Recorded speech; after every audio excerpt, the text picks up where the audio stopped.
رات تو پچھلے سال گواہ بن چکی تھی، اس سال یہ دن گواہ ہے۔ اے دن کے سورج تو گواہ رہنا، اے دن کی روشنی تو گواہ رہنا، اے چمکتے ہوئے نہار تو گواہ رہنا۔ میں نے اللہ تبارک و تعالیٰ کا پیغام اپنے تھکے ہوئے بدن کے ساتھ اور اپنے اس کمزور لاغر جسم کے ساتھ پہنچایا ہے۔ اے سامنے بیٹھی ہوئی عوام، تم بھی کل قیامت میں گواہ رہنا۔ اللہ تبارک و تعالیٰ کے حضور ہم سب اجتماعی طور پر جائیں گے اور اللہ تبارک و تعالیٰ سے ہم جا کر یہ کہیں گے، اے مولا، جہاں ہم جاتے تھے تیرا فسانہ چھیڑ دیتے تھے، جہاں جاتے تھے ہم تیرا فسانہ چھیڑ دیتے تھے، کوئی محفل ہو تیرا رنگ محفل دیکھ لیتے تھے۔ میں کہاں کہاں نہ پہنچا تیرے دید کی طلب میں، اللہ تیرا پیغام سنانے کے لیے دشت میں، جبل میں، کوہ میں، دریا میں، ہواؤں میں، فضاؤں میں، ہوائی جہازوں میں اور کشتیوں میں، یہاں تک کہ جیل کے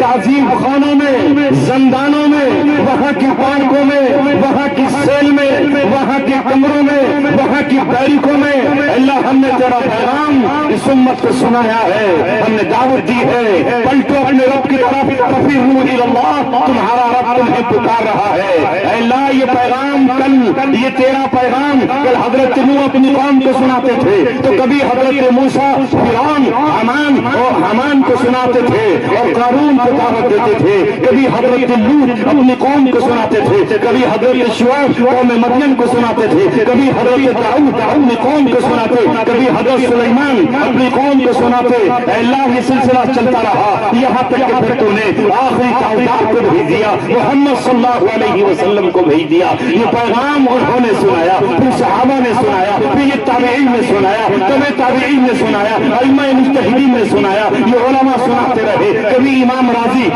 تفسیر راضی لکھ کر امت کو دعوت دیتا رہا، کبھی امام غزالی اس امت کو جگاتے رہے، کبھی ابو الحسن اشعری اس امت کے عقائد کو صحیح کرتے رہے، کبھی ابو منصور ماتوریدی اس امت کو دعوت دیتے رہے۔ یہ سلسلہ چلتا رہا۔ ہندوستان میں جب اکبری دور آیا اور اس نے دین اکبر کا یہاں پر نعرہ لگایا اور دین اکبری کے ذریعے اس نے اسلام کو ختم کر دینے کی کوشش کی، ایمان چھیننے کی کوشش کی، اس خطے پر کفر کے چراغ جلا دینے کی کوشش کی، تو اللہ تبارک و تعالیٰ نے فاروقی خون حضرت مجدد الفسانی رحمت اللہ علیہ کو قبول فرمایا۔ یہ شیخ کھڑا ہوا اور مجدد الفسانی نے کہا، اللہ تبارک و تعالیٰ کا دین 1450 برس پہلے جو آیا ہے، اس پر جب کبھی گرد آئے گی، اس پر جب کبھی دھول آئے گی، اس پر جب کبھی آنچ آئے گی، اس کو جب کبھی بدلنے کی کوشش کی جائے گی، تو اللہ تبارک و تعالیٰ کسی نہ کسی مجدد کو بھیجتا رہے گا، کسی نہ کسی مجدد کو بھیجتا رہے گا۔